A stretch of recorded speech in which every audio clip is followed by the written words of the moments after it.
Live Manazir आप देख रहे हैं। पीटीआई का वफ्द मौलाना की रिहाइशगाह पहुंच चुका है। इमरान खान से मुलाकात के बाद बैरिस्टर गौहर और पीटीआई के जो दीगर लोग हैं वो एक वफ्द की सूरत में यहाँ पर पहुँचे हैं और ये मनासिर हम आपको बराह रास्त मौलाना के घर से दिखा रहे हैं। इससे मनासिर बैरिस्टर गौहर और पीटीआई के दीगर अरकान जो हैं वफ्द के हमरा यहाँ पहुँचे हैं। वकला की टीम है और ये बैरिस्टर गौहर की गाड़ी ही है।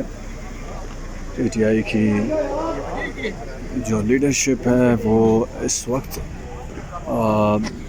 इमरान खान से मुलाकात के बाद खैबर पख्तूनख्वा हाउस पहुंची थी और उसके बाद एक अनाउंसमेंट किया गया। बैरिस्टर गौहर साहब ने और अली ज़फ़र साहब ने वो क्लॉज वाइज उन्हें आगाह किया। ऑब्वियसली वहाँ पर पेपर ले जाने की इजाज़त नहीं थी क्योंकि शायद सिर्फ शलवार से नाला निकालना रह गया था पार्लियामेंटेरियंस का, एमएनएस का और सेनेटर्स का।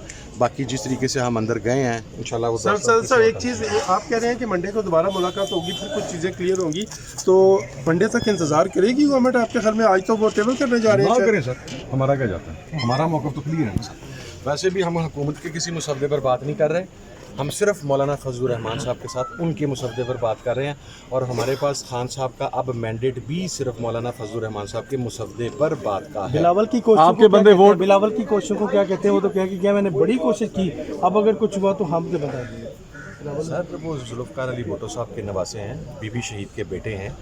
अगर वो कोई अबडक्ट करके गैर कानूनी तरीके से तरमीम लेके आएंगे तो मेरा ख्याल है वो अपने एल्डर्स की लेगेसी को दागदार करेंगे। Nothing else I can say. वो तो मुशावरत के लिए कह रहे हैं सर। मुशावरत उन्होंने ये कहा था कि मैं कल रात आखिरी मुशावरत करने के लिए आया हूँ, उसके बाद दोबारा भी आ गया। ये मनाज़र JUI के सरबराह मौलाना फजलुर रहमान की रिहाइशगाह के बाहर के आप देख रहे हैं, जहाँ पर सुन्नी इत्तेहाद काउंसिल के जो साबिक चेयरपर्सन थे या इस वक्त PTI में चूँकि वो शामिल हो चुके हैं, साहिबजादा हामिद रज़ा व इमरान खान से मुलाकात के बाद जो सूरत हाल है वो शेयर कर रहे थे। इस वक्त बैरिस्टर गौहर और सलमान अकरम राजा, साहिबजादा हामिद रज़ा और दीगर लोग जो हैं वो इस वक्त मौलाना फजलुर रहमान की रिहाइशगाह पर मौजूद हैं। ये आप मनाजिर मौलाना फजलुर रहमान की रिहाइशगाह के देख रहे हैं, जहाँ पर PTI और मौलाना फजलुर रहमान के दरमियान इस वक्त मशावरती अमल जारी है। बिलावल भुट्टो सरदारी कुछ देर पहले यहाँ पर आए थे और उन्होंने कहा कि हमारी ख्वाहिश है कि PTI हमारे नहीं तो कम से कम मौलाना फजलुर रहमान के मुसावदे के ऊपर तो आए, और अगर वो मौलाना फजलुर रहमान के मुसावदे के ऊपर नहीं आते तो कल को वो शिकवा नहीं कर सकते। और उन्होंने कहा कि मुझे दुख होगा कि इस वक्त पार्लियामेंट जो है वो मुत्तफ़िका तौर पर कोई लेजिस्लेशन नहीं कर सकी। अब बैरिस्टर साहब क्या कहेंगे? खान साहब से जो मुलाकात हुई है उसके हवाले से बताइएगा। खान साहब का क्या व्यू पॉइंट था, ख़ास तौर पर जो आइनी तरामीम है उनके हवाले से?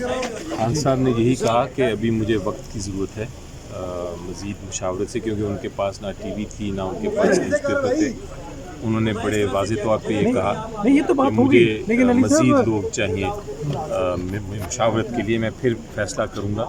मगर गवर्नमेंट तो शायद आज टेबल करने जा रही है, जल्दबाजी में वो करेंगे तो हमारी तो उस पर फिर किसी किस्म की। तो PTI का क्या रद्द-ए-अमल होगा अगर आज गवर्नमेंट टेबल करके मंजूर करवा लेती है? तो देखिए जी, हमारी तो मुशावरत उसमें बिल्कुल नहीं होगी। हम तो आपका रिएक्शन क्या होगा सर? आपका रिएक्शन क्या होगा कि फिर आप आइन की, ये तो आइन की तरमीम फिर जायज़ नहीं होगी। अगर आप 90% कौम जो है उसकी आवाज़ उसमें शामिल नहीं है, उसकी आमादगी शामिल नहीं है, तो फिर ये किस किस्म की तरमीम? क्या खान साहब ने कोई ऐसा इशारा दिया है कि फिर मुल्क जाम करने की कॉल आ सकती है? देखिए फिर तो स्ट्रेटजी हम बनाएंगे उसके बाद। एक मिनट आप खड़े हो जाए, थोड़ी देर लोग आपसे बात करना चाहते हैं, थोड़ा सा खड़े हो जाए जी। कोई दोस्त आपके लोग तो नहीं वोट कर रहे क्योंकि गवर्नमेंट दावा कर रही है नंबर पूरा है। नंबर तो तभी पूरा होगा कि आपके लोग वोट करेंगे। तो देखें, अगर वो वोट छीन के वो वोट को ज़बरदस्ती किसी से वोटिंग करा के आइनी तरमीम करना चाहते हैं तो कैसी आइनी तरमीम होगी, कितनी देर वो आइनी तरमीम रहेगी? बिलावल भुट्टो साहब ने ब्रूट मेजॉरिटी की बात की है। वो एग्जैक्टली ब्रूट मेजॉरिटी से अमेंडमेंट नहीं होती।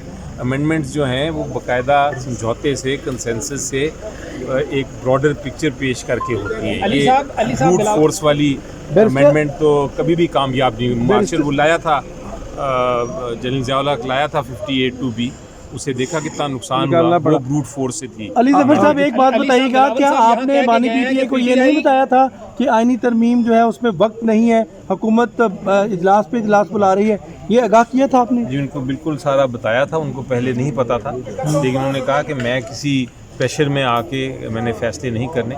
अली जफर साहब, आपकी बॉडी लैंग्वेज ये बता रही है कि आप तरमीम को नहीं रोक पाएंगे और अल्टीमेटली आपको एहतजाज की तरफ जाना पड़ेगा, ऐसा है? अच्छा, अली जफर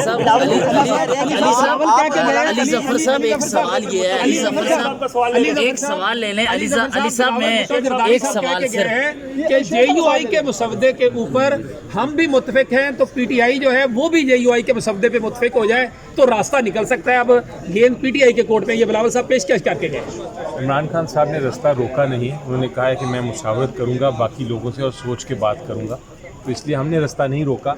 अगर कोई जल्दबाजी करने जा रहा है तो फिर वो और अगर हुकूमत ने मिलिट्री कोर्ट जो है तरमीम में मंजूर करा ली तो सर, अगर हुकूमत ने PTI के बैरिस्टर अली जफ़र मीडिया से बातचीत कर रहे थे और उन्होंने कहा कि इमरान खान ने मुस्तरद की है आईनी तरामीम को और ये कहा है कि हमें इस वक्त उसके ऊपर वक्त चाहिए। खुलकर भी इमरान खान ने एकदम से, ये ऐसा नहीं है कि वो उन्होंने कोई कहा हो कि जी अब तरामीम को सपोर्ट नहीं करते या बंद, इस बात को बंद करते हैं। इमरान खान ने क्लू दिया है कि आप जो है इस पर मज़ीद वक्त दें और PTI चाहती है कि पीर को एक बार फिर मुलाकात हो खान साहब से। अब देखते हैं